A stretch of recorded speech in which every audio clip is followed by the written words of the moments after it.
उत्तर प्रदेश के मुख्यमंत्री योगी आदित्यनाथ ने 2027 चुनाव के ठीक पहले एक बार फिर नाम बदल दिया है। लखीमपुर में एक गांव है जिसका नाम मियापुर था, अब उसका नाम बदल कर रविंद्र नगर कर दिया गया है। हमारे साथ कुछ लोग हैं, उनसे बातचीत कर लेते हैं। मैम, सीएम योगी ने लखीमपुर में एक गांव है मियापुर, उसका नाम बदलकर रविंद्र नगर कर दिया है, कैसे देखती हैं? नाम बदलने की राजनीति तो बहुत अच्छा है कि नाम बदल दो, कुछ काम करो ना करो लेकिन नाम जरूर बदल दो। मतलब सोचने वाली बात है। जहाँ पे इनको विकास की बात करनी चाहिए, जहाँ पर इनको जनता के आम दर्द की बात करनी चाहिए, जहाँ पे इनको सोचना चाहिए कि आम जनता कैसे क्या सरवाइव कर रही है, महंगाई पर बात करनी चाहिए, बेरोजगारी पे बात करनी चाहिए, वहाँ पर ये नाम बदल दे रहे हैं। अरे नाम बदलने की राजनीति क्यों कर रहे हैं भाई? एक बात बताइए, शुरू से अब नाम बदलने से क्या हो गया? नाम बदलने से कुछ हुआ? या युवाओं को रोजगार मिल गया, या किसी का वेतन बढ़ गया, या फिर महंगाई कम हो गई, या फिर बेरोजगारी कम हो गई? क्या हुआ नाम बदलने से? और नाम बदलने की राजनीति मुझे लगता है कि इनका ना एक फंडा हो चुका है कि अगर किसी पिछले कार्यकाल की बात करूं तो 112 था, क्या नाम डायल 100 था, 112 कर दिया। अरे आप चाहते क्या? आप क्यों नाम बदल रहे हो? आप काम करो ना, काम की राजनीति करो। ये नाम की राजनीति से काम नहीं चलने वाला है। वो तो कहते हैं कि विकसित भारत हो गया है। काहे का विकसित भारत भैया? कहाँ विकास दिख रहा है? मुझे तो हाँ, विकास की नदियां बह रही हैं, उनके सपनों में बह रही होंगी कि विकास की नदियां जो है वो बह रही हैं। मैं को एक बात बताइए, आप खुद सोचिए, जो सीएम हमारे हैं उन्हीं के 1076 सीएम हेल्पलाइन की महिलाएं परेशान है, जो दूसरों की समस्या सुनते हैं। आज वो खुद परेशान है कि अरे भैया हमारी भी कोई सुन ले। उनकी कोई सुनने वाला नहीं। उनकी प्रशासन में पुलिस प्रताड़ित हो रही है, उसको लेकर के तो कोई कुछ बोल ही नहीं रहा है। सीएम खुद उनको सोचना चाहिए। अरे अपर्णा यादव, उन्हीं के महिला भारतीय जनता पार्टी की महिला सशक्तिकरण को देखती हैं, उनको ये मामला ही नहीं पता था। 3 दिन तक ये मामला चला, उनको मामला ही नहीं पता क्या विकास हो रहा है, कौन सा विकसित भारत है। वो तो कह रहे हैं कि हमारे पास तो कोई महिला शिकायत करने आई नहीं। जब पूरा दिन यहाँ पे पुलिस प्रशासन लड़कियों को सुनाता रहा, उठा करके को गार्डन ले गया, पूरे देश भर में खबरें चल रही है 1076 सीएम हेल्पलाइन की महिलाओं की, तो उन तक खबर ही नहीं पहुंची। देश का पूरा मीडिया उनको दिखा रहा है, उन तक खबर ही नहीं पहुंची। वाह भैया, फिर या तो आंख से अंधे हो गए, कान से बहरे हो गए हैं। सीएम योगी ये भी कह रहे हैं कि जिस गांव में एक भी मुस्लिम नहीं, उस गांव का नाम मियापुर क्यों? भाई मुझे मैं इस पर हंसूं या मैं क्या बोलूं? आप खुद सोचो। सोचने वाली बात है कि मुस्लिम, इनके हर एक काम में हिंदू मुस्लिम आ कहां से जाता है, मेरे को समझ में नहीं आता। तुम देश के विकास की बात करते नहीं, चलो देश तो छोड़ो, तुम प्रदेश के विकास की बात करते नहीं हो, तुम युवाओं की बात करते नहीं हो, सिर्फ जातिवाद जातिवाद जातिवाद। क्यों इतना जातिवाद है तुम्हारे अंदर? मेरे को समझ में नहीं आता कि अभी इससे पहले यूजीसी को लेकर के आए, फिर आधा वर्ग वहां नाराज हो गया, आधा वर्ग यहाँ नाराज हो गया। मतलब मैं ये जानना चाहती हूँ कि क्या आप लोगों को इसलिए चुना गया था? एक तो सच बताऊं, जनता खुद ही बेवकूफ है। जनता को सोचना चाहिए कि जो सरकार हमारे लिए काम कर रही है उसको सोचना चाहिए कि हाँ हमें उनका सोचना चाहिए, लेकिन जो सरकार काम ही नहीं कर रही है। एक तो हम वोट किस लिए करते हैं? मैं अगर वोट किसी को कर रही हूँ तो मुद्दे के लिए कर रही हूँ कि यार मेरी आवाज सुनेगा, मेरी आवाज बताएगा, युवाओं को सुनेगा, महंगाई कम करेगा, मेरे लिए यही मुद्दा है। लेकिन अब जनता क्या है, सरकार को अपने से काम करवाना चाहिए जनता को, लेकिन जनता उन्हीं को भगवान मान बैठी है। सरकार की आलोचना करने के बजाय, चलो आलोचना भी ना करो, लेकिन सरकार से पूछने का हक तो रखो कि आपने हमारे लिए इन 5 सालों में किया क्या है। जब इन 5 सालों में आप कुछ कहते ही नहीं हो, करते ही नहीं हो, तो फिर क्या मतलब है भाई? तुम नाम बदल दो, कुछ भी कर दो। चलो मैं कहती हूँ आप नाम बदलो, रोज नाम बदलो, लेकिन कम से कम युवाओं के लिए सोचो, रोजगार के लिए सोचो, महंगाई के लिए सोचो। पेपर साला लीक हो जाता है, मैं खुद 2 बार पेपर दे चुकी, मेरा पेपर लीक हो गया। 1,000 रुपए की फीस देती हूँ, वो वापस ही नहीं होती फीस। तो कम से कम वो फीस वापस करने का तो दम रखो कि यार बच्चे अगर एग्जाम देकर के आ रहे, फीस दे पता नहीं कितनी। चलो मैं तो ठीक वर्ग से आती हूँ, लेकिन मैंने बहुत गरीबों को देखा है जो ट्रेन से आते, जनरल डिब्बे में, बेचारे कैसे परेशान होकर के आते हैं। सोचने वाली बात है, उनके लिए सरकार कुछ सोचती ही नहीं है। तो पेपर लीक की समस्या है, उस पर कोई काम नहीं हो रहा है, तो नाम बदल के क्या करोगे सर? कम से कम काम तो करके दिखा दो कोई। ठीक है, तो और भी कुछ लोग हमसे भी बातचीत कर लेते हैं। भाई साहब, क्या नाम है? और लखीमपुर खीरी में एक गांव है जिसका नाम मियापुर था, अब रविंद्र नगर कर दिया गया, सीएम योगी ने ऐलान कर दिया, कैसे देखते हैं?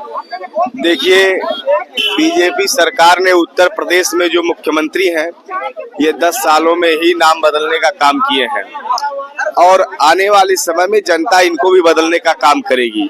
ये जमीन पर महंगाई, बेरोजगारी पर, किसानों के जो है आय दोगुने का कोई काम नहीं किए हैं। ये केवल झूठ बोलना हिंदू मुसलमान में जो है नफरत फैलाना, और ये जितने कस्टोडियल डेथ हो रहे हैं उस पर भी इनकी कोई कार्रवाई नहीं हो रही है। उत्तर प्रदेश के जो मुख्यमंत्री हैं ये पूरी तरह से विकास के नाम पे फैल चुके हैं।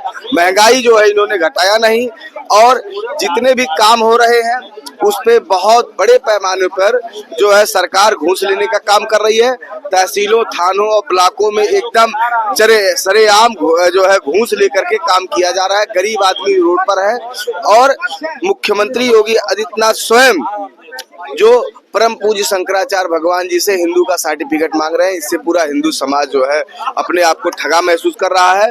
आने वाले समय में भारतीय जनता पार्टी को उत्तर प्रदेश में बदलने के लिए जनता पूरी तरह तैयार है, और योगी आदित्यनाथ जी 10 साल में पूरा एकदम उत्तर प्रदेश की जनता को बेरोजगारी की आग में झोंक दिए हैं। इनका महंगाई बेरोजगारी से कोई मतलब नहीं है, और इनका जो है 2024 का जो चुनाव हुआ है उसमें उत्तर प्रदेश की जनता ने बदलाव के लिए इंडिया गठबंधन को माननीय अखिलेश यादव के नेतृत्व में 43 सीट जिताने का काम किया, जिससे आने वाले समय में उत्तर प्रदेश की जनता भारतीय जनता पार्टी का सुपड़ा साफ करने का काम करेगी। सीएम योगी ने कहा है कि जिस गांव में एक भी मियां नहीं है उसका नाम मियाँपुर क्यों?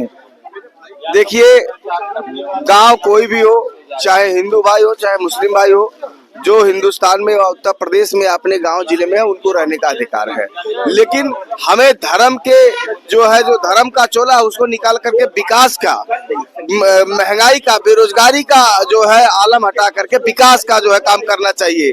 नौजवानों को रोजगार देना चाहिए। हमें उस पे आना ही नहीं चाहिए, लेकिन बीजेपी का एक ही काम है धर्म के नाम पे वोट लेना। तो इससे कहीं ना कहीं हट करके विकास का काम करना चाहिए। अब ये सरकार जाने वाली है, कोई काम नहीं करेगी।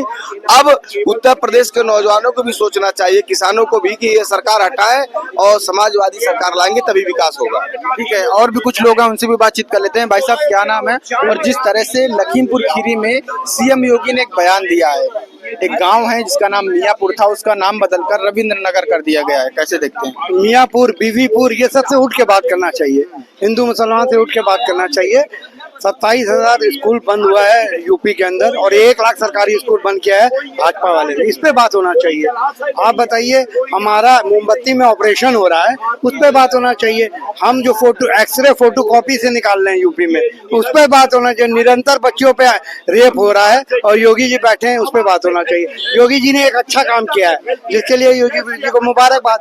ये जो प्राइवेट वाले फीस बढ़ा रहे थे उस पर नियंत्रण किया है, वो एक काम अच्छा है जो एक जिले में सिर्फ हुआ है, लखनऊ में। वो करना चाहिए, आगे भी सब करना चाहिए। लखनऊ के लोग गए थे इसलिए किया।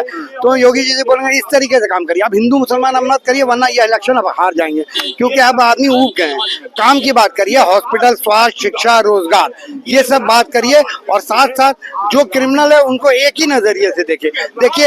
इनकी सरकार दंगों की सरकार है, ये हम नहीं कह रहे हैं, ये पूरा इनका डाटा कह रहा है। 2018 में 514 दंगे हुए, 2019 में 440 दंगे हुए, 2020 में 857 दंगे हुए, 2021 में 378 दंगे हुए, 2022 में 272 दंगे हुए, टोटल 2461 दंगे हुए 5 साल में, 18 से 22 तक। तो ये दंगे कम करिए। अब तो ये हो रहा है कि त्योहार plus tension is equal to Modi Yogi सरकार, तो ये नहीं होना चाहिए। आप जेन्युइन काम करिए, शिक्षा पे करें, स्वास्थ्य पे काम करें, जिससे हमारा यूपी बढ़े। आप आपस में लड़ा देंगे, आप जाति वाला यूजीसी ले आए, पंडितों को दलितों से लड़ा दिया। हमारे बच्चे वहाँ पढ़ते हैं, दलित के वहाँ पंडित के बच्चे पढ़ते हैं, वो आपस में नफरत कर रहे हैं। आप ऐसे सब बिल लाए। आपने महाराष्ट्र में महाराष्ट्र और गैर महाराष्ट्र को लड़ा दिया, गुजरात में पटेल और गैर पटेल को लड़ा दिया, हरियाणा में जाट और नॉन जाट को लड़ा दिया, हिंदू मुसलमान को लगा दिया, यूसीजी में सामान्य वर्ग और पिछड़ा वर्ग को लड़ा दिया। तो इस तरह से नहीं होना चाहिए। मगर सरकार तो कह रही है पिछली सरकारों से कई गुना बेहतर हमारी सरकार है। सब कहती है, वो तो सरकार क्या कहेगी हमारी सरकार खराब है? वो तो हर आदमी सरकार अपना दावा पेश करती है, वो करेगी भी। पर आप डाटा देखिए, आप पढ़े लिखे हैं, आप व्हाट्सएप ज्ञान ना देखें, आप गूगल में जाके देखें कि वाकई में कौन से सरकार ने क्या किया है, तो आपको साफ साफ पता चल जाएगा। तो इस तरीके से अब भी योगी जी काम कर सकते हैं। 1 साल बाकी है, निष्पक्ष काम करें, स्वास्थ्य शिक्षा में काम करें, रोजगार में काम करें, आपको लोग पसंद करेंगे। जय हिंद, जय भारत। और भी कुछ लोग हैं उनसे बातचीत कर लेते हैं। सीएम योगी ने लखीमपुर में एक बयान दिया है, उन्होंने कहा है कि जिस गांव में एक भी मुस्लिम नहीं उस गांव का मियाँपुर नाम क्यों? अरे माननीय मुख्यमंत्री जी हैं, जो भी अपना बयान उन्होंने दिया है उस पर कोई कटाक्ष नहीं की जा सकती है।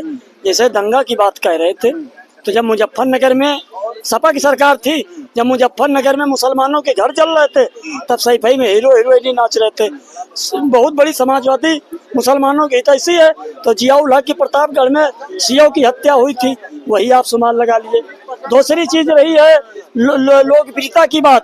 तो लोकप्रियता अगर समाजवादी पार्टी के मुखिया ने विरासत में गद्दी तो पा गए, बाकी बुद्धि नहीं पा गए। जब बुद्धि पे ये समाजवादी कांग्रेस मुद्दाहीन और बुद्धिहीन है। तो जब मुद्दा तुम्हारे पास और बुद्धि नहीं है तो आप सर जो है सक्सेस नहीं हो सकते हो। दूसरी बात रह गई है, जो इनका कोर वोट है मुसलमान, वो सब जा रहा है सरुद्दीन ओवैसी के साथ में, क्योंकि मुसलमानों ने तय कर दिया है कि न 20% मुसलमान दरी बिछाएगा, न 7% यादव राज्य करेगा। ये मामला चल रहा है हिस्सेदारी का, और आने वाले समय में मुसलमान जाएगा तो भाजपा में जाएगा, नहीं भाजपा में जाएगा तो ओवैसी के साथ जाएगा। दूसरी चीज रह गई है, ये आरक्षण संविधान के नाम पर अखिलेश राहुल गांधी 43 सीटें लाए हैं, और 43 सीटें लाने के बावजूद में ओबीसी एससी के लिए कहाँ रोड पर उतरे हैं। बाकी ये जरूर कहेंगे मुसलमानों से कि भाजपा तुम्हारी दुश्मन है, भाजपा तुमको पाकिस्तान भेजा देगा। केवल भारतीय जनता पार्टी को भय दिखाकर तो समाजवादी कांग्रेस राज करना चाहते हैं। मैं कूट कूट भारतीय जनता पार्टी को बधाई देना चाहता हूँ, चाहे ओबीसी हो, चाहे एससी हो, चाहे माइनॉरिटी हो, चाहे सवर्ण हो, सबके साथ सबके विकास, सबके विश्वास, सबके प्रयास की बात की। और जितना जातिवाद रहेगा उतने लोकतंत्र मजबूत रहेगा। और जाति समीकरण पर भारतीय जनता पार्टी सबका विकास कर रही। 34,000 करोड़ मुसलमानों का बजट जो है अल्पसंख्यकों का दिया है, ये बधाई मैं माननीय मोदी जी को देना चाहता हूँ। मोदी जी ने ये भी कहा कि एक हाथ में लैपटॉप लो, एक हाथ में कुरान लो, दोनों तालीमें लेके चलो। 1914 से सामाजिक और राजनीतिक परिवर्तन काफी मुसलमानों में आया है। अगर अखिलेश यादव तो कह रहे हैं ना कि 2024 की तरह 2027 में पटकनी देंगे बीजेपी को। वो खाली बार बार संविधान का खंडन नहीं चलेगा। अब भारतीय जनता पार्टी में जिन लोगों ने बयान दिया है कि हम 400 पार आरक्षण संविधान में संशोधन करेंगे, उनका भी माननीय अमित शाह और मोदी जी और नितिन नवीन जी 27 में भी संशोधन करेंगे। भारतीय जनता पार्टी में कोई गलत तरीके के न बयान देगा, और जो बयान देगा गलत तरीके के उस पर कार्रवाई होगी। यही आप सोच लीजिए। और भी कुछ लोग हमसे भी बातचीत कर लेते हैं। भाई साहब क्या नाम है? जिस तरह से सीएम योगी आदित्यनाथ ने एक बयान दिया है कि मियापुर का नाम बदल के रविंद्र नगर कर दिया जाएगा, उसमें गलत क्या बोला है? उसमें एक भी मुस्लिम नहीं है, और जब मुस्लिम नहीं है, मुस्लिम नाम है, तो क्यों मुस्लिम नाम है? अभी हमारा मंदिर जो है राधा स्वामी के नाम बना है, इसके बाद जो उसको कबीर के नाम से कर दिया जाए, तो क्यों कर किया जाए? जो नाम जो है अकबर नाम के है और उसमें एक भी जो है मुस्लिम नहीं है, तो अकबर नाम से क्यों होना चाहिए? ये सब बदलने चाहिए, सब हिंदू नाम होने चाहिए। और बहुत अच्छा जो है मुख्यमंत्री जी ने जो है काम किया है। अयोध्या बना दिया फैजाबाद को, और जो है इलाहाबाद को प्रयाग बना दिया। अच्छा किया, क्योंकि जो है प्रयागराज था हमारा, उसको इलाहाबाद किया गया, उसको बदला। फैजाबाद जो है अयोध्या था, अयोध्या नगरी थी, राम की नगरी थी, उसको अयोध्या किया। इस प्रकार से मैं मुरादाबाद जो है उसका भी नाम बदलना चाहिए, और जो है इधर जितने संभल है उसका नाम बदलना चाहिए। ये सब नाम बदलने चाहिए। मुस्लिम नाम हटा करके मुगलों के जो धरे हुए नाम है सब हटाए जाएं, उनका इतिहास समाप्त किया जाए, उनका इतिहास पुस्तकों में से हटाया जाए, मैकाले व्यवस्था खत्म की जाए। ये जो है योगी जी का प्रण है, और प्रधानमंत्री बनेंगे तो सबसे पहले यही काम होंगे। मुस्लिमों से इतनी नफरत क्यों बीजेपी को? मुस्लिम से नहीं, मुगल से नफरत है, मुस्लिम से एक भी नफरत नहीं है। योगी जी सबका सम्मान किया है, मुसलमानों का सबसे ज्यादा सम्मान करते हैं। मदरसों में जो है हमारे योगी जी ने सबसे ज्यादा जो है काम किया है। देखा जाए तो मुस्लिम से नफरत नहीं है, मुगलों से नफरत है। उनके धरे हुए नाम सारे के सारे समाप्त होंगे, इस पे जो है दो राय नहीं। ठीक है, तो और भी कुछ लोगों से भी बातचीत कर लेते हैं। भाई साहब क्या नाम है? और जिस तरह से सीएम योगी ने एक बयान दिया है कि मियापुर का नाम बदलकर अब रविंद्र नगर किया जाएगा। नाम पूछा था मेरा सतपाल सिंह है, और तुम नाम बदलो, हम जनता ने मन बना लिया कि हम तुम्हें ही बदल देंगे। जैसे हमने केंद्र सरकार को बदला है, 240 पे लाके पटका है। केंद्र सरकार भी बड़े नाम बदलने पे आगे पीछे रहती थी, आगे पीछे रहती थी, उसको भी बदल दिया है। योगी आदित्यनाथ जी का नंबर है, तुम नाम बदलो, हम तुम्हें ही बदल देंगे। जनता ने मन बना लिया है कि सिर्फ नाम बदलोगे या हिंदू मुस्लिम करोगे, बटोगे कटोगे, यूजीसी ले आओगे, स्वर्ण समाज को दलित और ओबीसी से लड़ाओगे, तो कौन काट रहा है कौन बांट रहा है ये देश की समझ में आ गया है। अब जो ये नाम बदलने का सिलसिला भी शुरू हो गया है, तो अब भी जनता ने भी मन अपना मजबूत कर लिया है, ये नाम बदलेंगे, हम इन्हें ही बदल के रख देंगे। मगर केशव प्रसाद मौर्य तो कह रहे हैं कि 2047 तक कोई भी पार्टी सरकार में नहीं आएगी बीजेपी को छोड़ के। केशव प्रसाद मौर्य ये कह रहे हैं कि 2047 तक कोई पार्टी बीजेपी में नहीं आएगी। पट्टा लिखा रखा है क्या? केशव प्रसाद मौर्य ने पट्टा लिखा रखा है क्या? कोई लिखित पट्टा है क्या? सरकार की तरफ से है या गॉड की तरफ से है? कहाँ का पट्टा है? सत्ता किसी की नहीं है और कभी भी नहीं रही। सत्ता परिवर्तन होती रहती है, सत्ता परिवर्तन ही प्रकृति का नियम है। जैसे प्रकृति बदलती है वैसे सत्ता भी बदलती है। सत्ता पर ये कहो कि हमेशा से कोई काबिज रहे, हमेशा कोई रहे, तो आपने रावण का कालकार भी देखा, राम का भी देखा। आप धर्म युद्ध के धर्म नाम पे भी ले जाएंगे तो वहां पे भी जो है किसी का कार्यकाल पूरा एक साथ नहीं रहा है।